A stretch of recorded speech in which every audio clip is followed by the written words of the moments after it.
మరణాత దేవునికే మహిమ కలుగునుగాక. మోషే సుఖవాసములోని 8వ దినము. దైవ లక్ష్యముల స్తుతి. నాతో పాటు చెప్పండి. దేవా, నీవు అనాది వ్యక్తివై ఉన్నావు. నిన్ను ఎవ్వరూ కలుగజేయలేదు. నీ అంతట నీవే ఉన్నావు గనుక నీకు వందనములు. దేవా, నీవు వెలుగై ఉన్నావు. అందుచేతనే సూర్య, చంద్ర, నక్షత్రములకు వెలుగునిచ్చినావు. జీవులలో కండ్లకు వెలుగునిచ్చినావు గనుక నీకు స్తోత్రములు. దేవా, నీవు జ్ఞానమై ఉన్నావు. అందుచేతనే దేవదూతలకు, మనుషులకు, జీవరాశులకు జ్ఞానమిచ్చినావు. అట్టి జ్ఞానము వలన అనేక మర్మములు తెలియచున్నవి.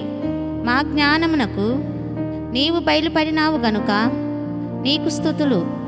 దేవా, నీవు ప్రేమవై ఉన్నావు గనుక జీవరాశులు ఒకదానినొకటి ప్రేమించుకొనుచున్నవి. అలాగుననే మనుషులు కూడా ఒకరినొకరు ప్రేమించుకొనుచున్నారు గనుక నీకు స్తుతులు. దేవా, నీవు న్యాయమై ఉన్నావు గనుక నీవు క్షమించేవాడవు. అయినప్పటికీ తప్పు చేసిన వారిని శిక్షించి క్షమించేవాడవు గనుక నీకు ప్రణతులు. సాతానును ఎదిరించు స్తోత్రములు. నాతో పాటు చెప్పండి. సర్వలోకమును సృష్టించిన సృష్టికర్త అయిన తండ్రి యొక్క నామములో సర్వలోకమును రక్షించిన రక్షణకర్త అయిన యేసుప్రభువు యొక్క నామంలో సర్వలోకమును ఆదరించుచు ఆయత్తపరుచుచున్న పరిశుద్ధాత్మ తండ్రి యొక్క నామంలో త్రియేక దేవుని నామములో గాలి లోకములో బంధకములో ఉన్న ఓ సాతాను అనుచరులారా, దురాత్మలారా, దురాత్మ సమూహములారా, దయ్యములారా, భూతములారా, పిశాచములారా, మేము మిమ్మును ఎదిరించుచు గద్దించుచున్నాము గనుక మా ఎదిరింపులు గద్దింపులు జాగ్రత్తగా ఆలకించుమని త్రియేక దేవుని నామంలో మీకు ఆజ్ఞాపించుచున్నాము. సాతానును ఎదిరించుట. ఓ సైతానా, ప్రభువు యొక్క మహాశక్తిని బట్టి ఆయన యందు బలవంతులైయుండుడి. ఎఫెసీ 6:10 అని రాయబడి ఉన్నది. గనుక మేము నిన్ను గద్దించిన, చివాట్లు పెట్టిన, నీ ప్రయత్నములు చిన్నాభిన్నములు చేసిన మా ప్రభువు యొక్క బలమును బట్టి చేస్తాము. మా కోరిక నెరవేరుతుంది, నీ కోరిక శూన్యమవుతుంది. సమర్పణ ప్రార్థన. నాతో పాటు చెప్పండి. పాపమును బట్టి మరి ఒక పాపము, అవిశ్వాసము, అధైర్యము, దిగులు, అనిశ్చయత, విసుగుదల, నీ నడిపింపును అపార్థము చేసుకొనుట, నీ నిశ్శబ్దమును గ్రహింపలేకపోవుట, సైతానుకు, శత్రువులకు, గాలి తుఫానుకు, ఎండకు, వానకు, పిడుగులకు, చెడ్డ కలలకు, తప్పుడు దర్శనములకు, యుద్ధములకు, కరువులకు, వ్యాపించు వ్యాధులకు, విషపురుగులకు, మరణమునకు, నరకమునకు భయపడక నిన్ను బట్టి భయములను నివారణ చేసుకొనుట పూనుకున్నాను. ఆమేన్. రాకడ ప్రార్థన. నాతో పాటు చెప్పండి. యేసు ప్రభువా, నీ రాకడ అందరికిని ఆశ పుట్టించి ఎదురు చూచుటకు ఇదిగో అదిగో అన్నట్లుండట వలన ఇది చిత్రమైన సంగారోహణము, ఇది పెళ్లి రాకడా. నీవు మేఘాసీనుడవై వచ్చే రాకడయందు సంఘమును ఆకర్షించే రాకడా. నేడు లోకమును గలిబిలి కలిగించే రాకడయున్నది గనుక నీకు వందనములు. అట్టి విచిత్రమైన రాకడకు మమ్మను సిద్ధపరచుము. నీకు స్తోత్రములు. ఆమేన్.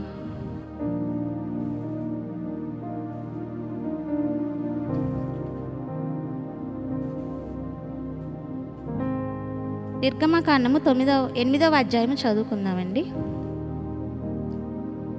యెహోవా ఏటిని కొట్టి 7 దినములైన తరువాత యెహోవా మోషేతో ఇట్లనెను, నీవు ఫరో యొద్దకు వెళ్ళి అతనితో, నన్ను సేవించుటకు నా జనులను పోనిమ్ము. నీవు వారిని పోనీయనొల్లని ఎడల ఇదిగో నేను నీ పొలిమేరలన్నిటినీ కప్పల చేత బాధించెదను. ఏటిలో కప్పలు విస్తారముగా పుట్టును. అవి నీ ఇంట, నీ పడక గదిలోనికి, నీ మంచము మీదికి, నీ సేవకుల ఇండ్లలోనికి, నీ జనుల మీదికి, నీ పొయ్యిలోనికి, నీ పిండి పిసుకు తొట్లలోనికి ఎక్కివచ్చును. ఆ కప్పలు నీ మీదికి, నీ జనుల మీదికి, నీ సేవకులందరి మీదికి వచ్చునని యెహోవా సెలవిచ్చుచున్నాడని చెప్పుమనెను. మరియు యెహోవా మోషేతో ఇట్లనెను, నీవు అహరోనును చూచి నీ కర్ర పట్టుకొని ఏటిపాయల మీదను, కాలువల మీదను, చెరువుల మీదను నీ చెయ్యి చాపి ఐగుప్తు దేశం మీదికి కప్పలను రాజేయుమని అతనితో చెప్పుమనగా, అహరోను ఐగుప్తు జలముల మీద తన చెయ్యి చాపెను. అప్పుడు కప్పలు ఎక్కివచ్చి ఐగుప్తు దేశమును కప్పెను. శకునగాండ్రు కూడా తమ మంత్రముల వలన అలాగు చేసి ఐగుప్తు దేశం మీదికి కప్పలను రాజేసిరి. అప్పుడు ఫరో మోషే అహరోనును పిలిపించి, నా యొద్ద నుండి, నా జనుల యొద్ద నుండి ఈ కప్పలను తొలగించుమని యెహోవాను వేడుకొనిరి. అప్పుడు యెహోవాకు బలి అర్పించుటకు ఈ ప్రజలను అగత్యముగా పోనిచ్చెదనెను. అందుకు మోషే, నన్ను గెలిచినట్టుగా నీవు అతిశయింపవచ్చును. ఈ కప్పల శేషము ఏటిలోనే ఉండునట్లు అవి నీ మీదను, నీ ఇండ్లలోనూ ఉండకుండా చంపబడినట్లును, నీ కొరకును, నీ సేవకుల కొరకును, నీ ప్రజల కొరకును నేనెప్పుడు వేడుకొనవలెనో చెప్పుమని ఫరోను అడుగగా అతడు రేపే అనెను. అందుకతడు, మా దేవుడైన యెహోవా వంటి వారెవరునూ లేరు అని నీవు తెలుసుకున్నట్లు నీ మాట చొప్పున జరుగును.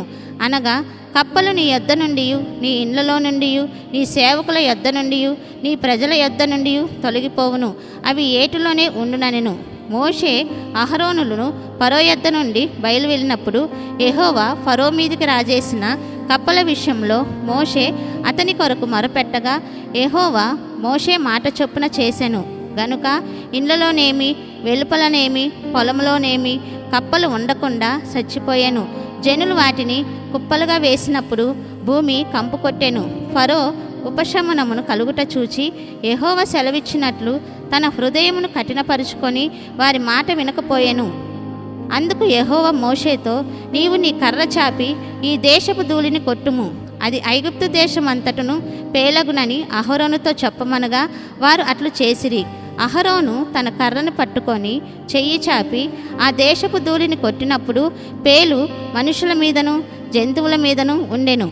ఐగుప్తు దేశమంతటను ఆ దేశపు ధూళి అంతయు పేలాయెను. శకునగాండ్రు కూడా పేలను పుట్టించవలనని తమ మంత్రముల చేత అట్లు చేసిరి గాని అది వారి వలన కాకపోయెను. పేలు మనుషుల మీదను జంతువుల మీదను ఉండగా శకునగాండ్రు ఇది దైవశక్తి అని ఫరోతో చెప్పిరి. అయితే యెహోవా చెప్పినట్టు ఫరో హృదయము కఠినమాయెను, అతడు వారి మాట వినకపోయెను. కాబట్టి యెహోవా మోషేతో, నీవు ప్రొద్దున లేచి ఫరో ఎదుట నిలువుము. ఇదిగో అతడు ఏటి యొద్దకు పోవును. నీవు అతన్ని చూచి నన్ను సేవించుటకు నా ప్రజలను పోనిమ్ము. నీవు నా ప్రజలను పోనీయని ఎడల చూడుము, నేను నీ మీదికిని, నీ సేవకుల మీదికిని, నీ ప్రజల మీదికిని, నీ ఇండ్లలోనికిని ఈగల గుంపులను పంపెదను. ఐగుప్తుల ఇండ్లును వారున్న ప్రదేశమును ఈగల గుంపులతో నిండియుండును. మరియు భూలోకంలో నేనే యెహోవాను అని నీవు తెలుసుకున్నట్లు ఆ దినమున నేను నా ప్రజలు నివసించుచున్న గోషేను దేశమును వినాయించెదను. అక్కడ ఈగల గుంపులుండవు. నా ప్రజలను నీ ప్రజల నుండి ప్రత్యేకపరిచెదను. రేపు ఈ సూచక్రియ జరుగునని యెహోవా సెలవిచ్చినట్లు నీవు చెప్పవలెను. యెహోవా అలాగు చేసెను. బాధకరమైన ఈగల గుంపులు ఫరో ఇంటిలోనికి, అతని సేవకుల ఇండ్లలోనికి వచ్చి ఐగుప్తు దేశమంతటా వ్యాపించెను. ఆ దేశము ఈగల గుంపుల వలన చెడిపోయెను.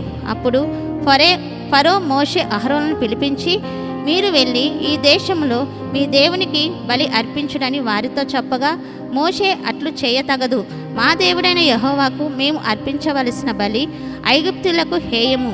ఇదిగో, మేము ఐగుప్తులకు హేయమైన బలిని వారి కన్నుల ఎదుట అర్పించిన ఎడల వారు మమ్ము రాళ్లతో కొట్టి చంపుదురు గదా. మేము అరణ్యంలోనికి 3 దినములు ప్రయాణమంతా దూరము పోయి మా దేవుడైన యెహోవా మాకు సెలవిచ్చినట్లు ఆయనకు బలి నర్పించుదమనెను. అందుకు ఫరో, మీరు అరణ్యంలో మీ దేవుడైన యెహోవాకు బలి నర్పించుటకు మిమ్మును పోనిచ్చేదను గాని దూరము పోవద్దు, మరియు నా కొరకు వేడుకొనుడనెను. అందుకు మోషే, నేను నీ యొద్ద నుండి వెళ్ళి రేపు ఈ ఈగల గుంపులు ఫరో యొద్ద నుండి, అతని సేవకుల యొద్ద నుండి, అతని జనుల యొద్ద నుండి తొలగిపోవునట్లు యెహోవాను వేడుకొందును గాని యెహోవాకు బలి అర్పించుటకు ఫరో జనులను పోనీయక ఇకను వంచన చేయకూడదని చెప్పి ఫరో యొద్ద నుండి బయలువెళ్ళి యెహోవాను వేడుకొనెను. యెహోవా మోషే మాట చొప్పున చేయగా ఈగల గుంపులు ఫరో యొద్ద నుండి, అతని సేవకుల యొద్ద నుండి, అతని ప్రజల యొద్ద నుండి తొలగిపోయెను, ఒక్కటి అయినను నిలవలేదు. అయితే ఫరో ఆ సమయంలో కూడా తన హృదయమును కఠినపరుచుకొని జనులను పోనీయడాయెను.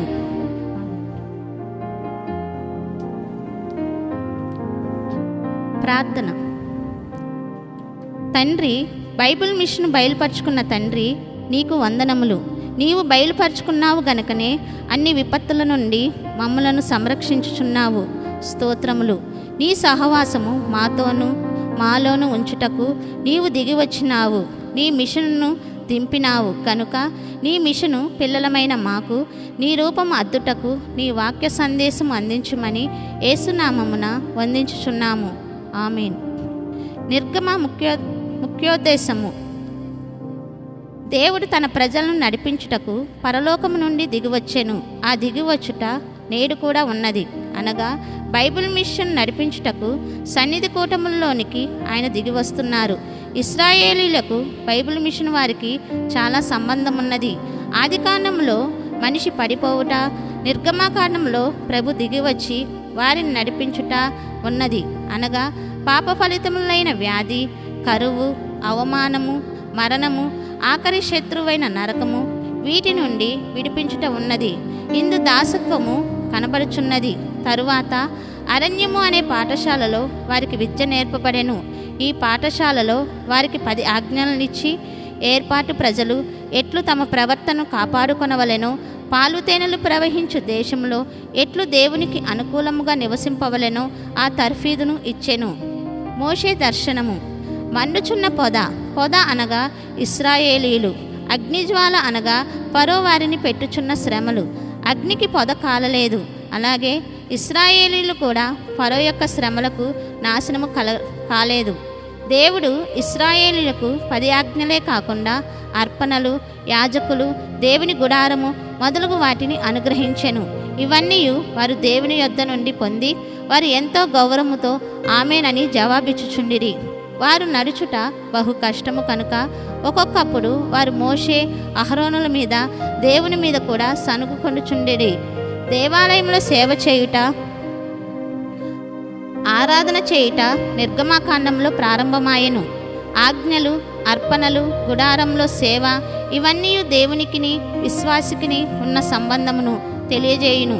దేవుడు ఏర్పరిచిన పద్ధతి ప్రకారము ఆరాధించవలను గాని వారి స్వంత పద్ధతులు పనికిరావు. దేవుని యొక్క పద్ధతిలో మనిషి యొక్క పద్ధతులు పెట్టుట చాలా అపాయకరము. విమోచింపబడిన వారు ప్రతినిత్యము శుద్ధి అగుచుండవలెను. యాకోబు ఐగుప్తుకి వెళ్ళినప్పటి నుండి శ్రమలు ప్రారంభమైనప్పటికీ 115 సంవత్సరముల కాలము పట్టెను. ఇప్పటి వరకును అబ్రహాము యొక్క నిబంధన యూదులు కలిగి ఉన్నారు. అయితే ఈ నిర్గమాకాండంలో జనాగమంతటితోనూ దేవుడు తన నిబంధన ఏర్పరిచెను. దేవుడే దిగివచ్చుట. 1. ఆయన మన పాపదాసత్వము నుండి విడిపించుటకు దిగివచ్చును. 2వది, ఆయనే మనకు బోధించును. 3వది, ఆయన తన కార్యక్రమమును మన చేత చేయించును. 4వది, ఆయనే మన మధ్యకు వచ్చును. 5వది, ఆయనే మనలో నివసించెను. ఆదికాండంలో యేసుప్రభు చరిత్ర రక్షణ వాగ్దానముగానున్నది. యేసుప్రభువు పుట్టుక ఆదికాండంలో కలదు. నిర్గమలో ఆయన దిగివచ్చి మనుషులతో నివసించే చరిత్ర ఉన్నది. ప్రత్యక్షపు గుడారములో మేఘరూపముగా యేసుప్రభువు నివసించి ఇశ్రాయేలీయులను నడిపించెను. అలాగూ ఇప్పుడు సంఘమును నడిపించును. మోషే ఇశ్రాయేలు విమోచకుడు, క్రీస్తు ప్రభువారు మానవులందరి యొక్క విమోచకుడు. మోషే కాలంలో శిశువులను వధించుట కలదు. క్రీస్తు ప్రభువారు యేసుప్రభు పుట్టినప్పుడు శిశువధ కలదు. మోషే భార్య అన్యురాలు. క్రీస్తు ప్రభువారి కాలంలో పెళ్లి కుమార్తె అన్యులందు కలదు. మోషే గొప్ప ఉపాధ్యాయుడు, యేసుప్రభువారు మహా ఉపాధ్యాయుడు. మోషే గారు 10 ఆజ్ఞలు ధర్మశాస్త్రము తెచ్చెను. క్రీస్తు ప్రభువారు కొండ ప్రసంగంలో ధర్మశాస్త్రముకు బదులు కృపాశాస్త్రమును ప్రభువు తెచ్చెను. మోషే గారి కాలం జమ్ము పెట్టెలో పెట్టెను. క్రీస్తు ప్రభువారిని పశువుల తొట్టెలో పెట్టెను. మోషే గారి కాలంలో మోషే గారు ఐగుప్తులో దాచబడెను. క్రీస్తు ప్రభువారు గారు కూడా ఐగుప్తులో దాచబడెను. బైబిల్లోని ఉపాధ్యాయులందరిలో మోషే గొప్పవాడు. ఈయన గ్రంథములు బైబిల్ అంతటికీ మూలాధారము. దావీదు తన సైన్యముల వలన రాజ్యము సంపాదించను గాని మోషే బోధకుడై ఉండి అన్ని నిందలు సహించి ప్రజలను నడిపించుకొని వచ్చెను. మోషే దేవుని వలన తయారు చేయబడిన బోధకుడు, నాయకుడు, పంతులు గారు, ప్రభువు చెప్పగా నేర్చుకున్నవాడు, దేవునితో ముఖాముఖిగా మాట్లాడినవాడు. ఇప్పుడు కూడా ఆ స్థితి చాలామంది కలిగి ఉండవలెను. దేవునిచే దాచబడిన మనిషి అనగా బాలుడుగానున్నప్పుడు దాచబడెను. ఫరో నుండి పారిపోయినప్పుడు దాచబడెను. చనిపోయిన తర్వాత తన శవము కూడా కనపడకుండా దాచబడెను. 1వది శిశువుగా ఉన్నప్పుడు ఫరో ఇంటిలో దాచబడెను. 2వది ఐగుప్తుని చంపినప్పుడు కూడా దాచబడెను. 3వది ఆయన శవము కూడా దాచబడెను. దీవెన. అలాగూ మోషే వలె అన్ని స్థితులలో దాచబడి ప్రాణప్రియుడైన క్రీస్తు ప్రభునకు మహిమ తెచ్చు మహా ఉపాధ్యాయులుగా పెళ్లి కుమారుడు మిమ్ములను స్థిరపరిచి మీ చేత బలమైన కార్యములు జరిగించి తన మహిమ రాకడకు ఆయత్తపరచునుగాక. ఆమేన్. పరలోక ప్రార్థన చేసుకుందామండి. పరలోకమందున్న మా తండ్రి, నీ నామము పరిశుద్ధపరచబడునుగాక. నీ రాజ్యము వచ్చునుగాక. నీ చిత్తము పరలోకమందు నెరవేరుచున్నట్లు భూమి అందును నెరవేరునుగాక. మా అనుదిన ఆహారము నేడు మాకు దయచేయము. మా ఎడల అపరాధములు చేసిన వారిని మేము క్షమించున్న ప్రకారము మా అపరాధములను క్షమించుము. మమ్ము శోధనలోనికి తేక కీడు నుండి తప్పించుము. రాజ్యము, శక్తి, మహిమ నిరంతరము నీవై ఉన్నవి.